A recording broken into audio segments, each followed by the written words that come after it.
যুবসাথী প্রকল্পের টাকা আপনার ব্যাঙ্ক অ্যাকাউন্টে ঢুকবে কিনা তার পেমেন্ট স্ট্যাটাস আপনি কিভাবে মোবাইল থেকে চেক করবেন আজকের এই ভিডিওতে আমরা দেখিয়ে দেব। তো খুব সহজেই আপনি কিন্তু মাত্র 1 থেকে 2 মিনিটের মধ্যেই চেক করে নিতে পারবেন যে আপনার টাকাটা বর্তমানে ঢুকবে কি ঢুকবে না, বা আপনার account number, IFSC code, mobile number সমস্ত কিছু কিন্তু আপনারা দেখতে পাবেন। তো কিভাবে দেখবেন, দেখতে থাকুন ভিডিওটি। তো বেশি বেশি করে ভিডিওটা শেয়ার করে দিন, সকলেরই যাতে উপকারে আসে। আর এই ধরনের আপডেটগুলো পাওয়ার জন্য অবশ্যই চ্যানেলটিকে সাবস্ক্রাইব করে রাখবেন। ফেসবুক থেকে যারা ভিডিওটি দেখছেন পেজটিকে ফলো করে রাখতে ভুলবেন না। যুবসাথী প্রকল্পের আপনার টাকা ট্রেজারি থেকে পাঠানো হবে কিনা, বা ট্রেজারিতে আপনার নামটি পাঠানো হয়েছে কিনা, সেখানে account number, IFSC code, mobile number ঠিকঠাক এন্ট্রি করেছে কিনা, আপনি পেমেন্ট স্ট্যাটাস যুবসাথীর কিভাবে চেক করবেন তার জন্য যে কোনো ব্রাউজার ওপেন করে গুগলে আসবেন। গুগলের সার্চ বাটনে এসে আপনি এখানে লিখে দেবেন WBIFMS, WBIFMS এই কথাটা গুগলে এসে আপনি লিখে দেবেন। তো এখানে যখনই আপনি গুগলে এই কথাটি লিখবেন, প্রথমেই দেখবেন একটি ওয়েবসাইট WBIFMS পোর্টাল চলে আসবে, মানে পশ্চিমবঙ্গের যে অর্থ দপ্তরের যে ওয়েবসাইট, মানে ফাইন্যান্স দপ্তরের সেই ওয়েবসাইট কিন্তু এখানে চলে আসবে। তো এই প্রথমে যে ওয়েবসাইটটা আসবে এর উপরে আপনি ক্লিক করে দেবেন, তাহলে আপনার সামনে এই ধরনের দেখতে পাবেন একটি ওয়েবসাইট খুলে গেছে। এবার এখানে যখন নিচের দিকে পেজটা স্ক্রল করবেন, এখানে দেখুন আওয়ার ইন্সপিরেশন দিয়ে নিচে এখানে রয়েছে নো ইওর পেমেন্ট বলে, এই যে দেখতে পাচ্ছেন নো ইওর পেমেন্ট, পুরোটা এখানে আসেনি, নো ইওর পেমেন্ট স্ট্যাটাস হবে। তো এই ধরনের একটি লোগো আর নো ইওর পেমেন্ট স্ট্যাটাস যে অপশানটা রয়েছে এই লেখাটার উপরে আপনি ক্লিক করে দেবেন। এখানে ক্লিক করলে আপনার সামনে পরবর্তী এবার স্ট্যাটাস চেক করার একটি অপশান আসবে। আপনার সামনে এই ধরনের অপশান চলে আসবে।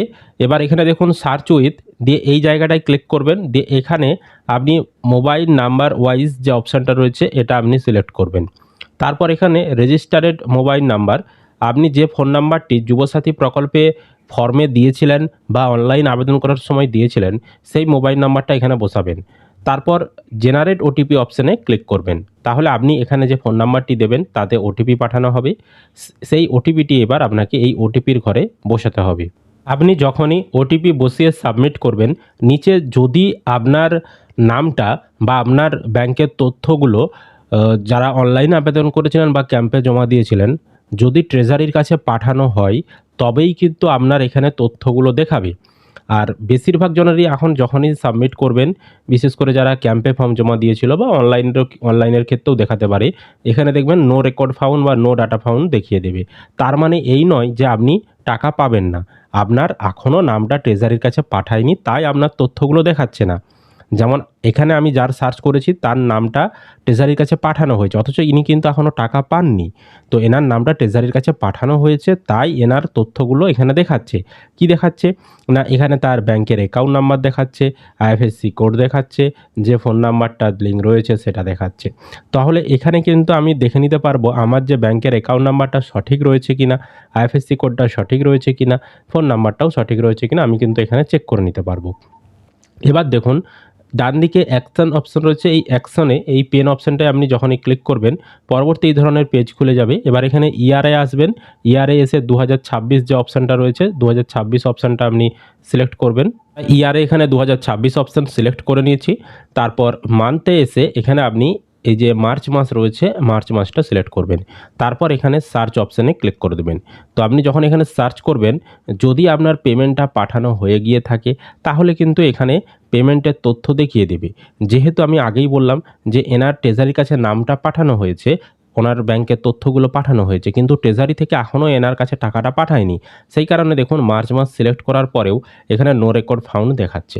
বুঝতে পেরেছি? তো আপনারা যখন সার্চ করবেন যদি আপনাদের নো রেকর্ড ফাউন্ড বা নো ডাটা ফাউন্ড দেখায় তার মানে বুঝে নেবেন যে আপনার এখনও পেমেন্টটা পাঠানো হয়নি। তবে আপনি অপেক্ষা করে থাকুন, পরবর্তী সময়ে যখন আপনার নামটা ট্রেজারির কাছে পাঠানো হবে তখন আপনি কিন্তু অ্যাকাউন্ট নাম্বার, আইএফএসসি কোড দেখতে পাবেন, এবং যখন আপনার ব্যাংকে টাকা ঢুকে যাবে তখন কিন্তু আপনি এভাবে মাস আর ইয়ার সিলেক্ট করে এখানে আপনি তথ্য দেখতে পাবেন। বোঝাতে পেরেছি? এখন সার্চ করলে বিশেষ করে যারা ক্যাম্পে ফর্ম জমা দিয়েছিল তাদের ক্ষেত্রে অধিকাংশ জনেরই নো রেকর্ড ফাউন্ড দেখাবে। তো ওই নিয়ে চিন্তা করার কিছু নেই। আপনাদের যারা ক্যাম্পে ফর্ম জমা দিয়েছিলেন তাদের ক্ষেত্রে ট্রেজারিতে নাম যেতে একটু সময় লাগতে পারে। আপনারা অপেক্ষা করে থাকবেন। আর অনলাইনের ক্ষেত্রেও যদি না দেখায় অপেক্ষা করে থাকবেন। পরবর্তী সময়ে আপনারা কিন্তু স্ট্যাটাস দেখতে পাবেন। এবার দেখুন আমার তো এখানে ট্রেজারিতে নামটা চলে এসেছে। আমার ট্রেজারিতে নাম আসার পর যখন মার্চ মাস সিলেক্ট করছি নো রেকর্ড ফাউন্ড দেখাচ্ছে, তার মানে আমার টাকা এখনও ঢোকেনি। তাহলে কতদিন পরে টাকাটা ঢুকবে? ট্রেজারিতে নাম আসার পর 1 সপ্তাহের মধ্যেই আপনাদের ব্যাঙ্ক অ্যাকাউন্টে টাকা ঢুকে যাবে যদি অ্যাকাউন্ট নাম্বার আইএফএসসি কোড সঠিক থেকে থাকে। তো সেক্ষেত্রে আপনাদেরকে অপেক্ষা করতে হবে। যাদের ট্রেজারিতে নাম চলে এসেছে 1 সপ্তাহের মধ্যেই আপনারা কিন্তু টাকা পেয়ে যাবেন।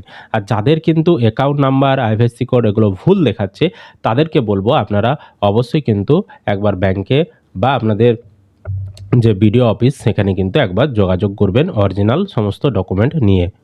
এটাই ছিল আপডেট। আশা করি আপনাদেরকে আমি বিষয়টি বোঝাতে পেরেছি। যদি কোনো প্রশ্ন থাকে অবশ্যই কিন্তু কমেন্ট করে জানাবেন। আর এই ধরনের আপডেটগুলো পাওয়ার জন্য চ্যানেলটিকে সাবস্ক্রাইব করে রাখবেন। ফেসবুক থেকে যারা ভিডিওটি দেখছেন অবশ্যই পেজটি ফলো করে রাখবেন।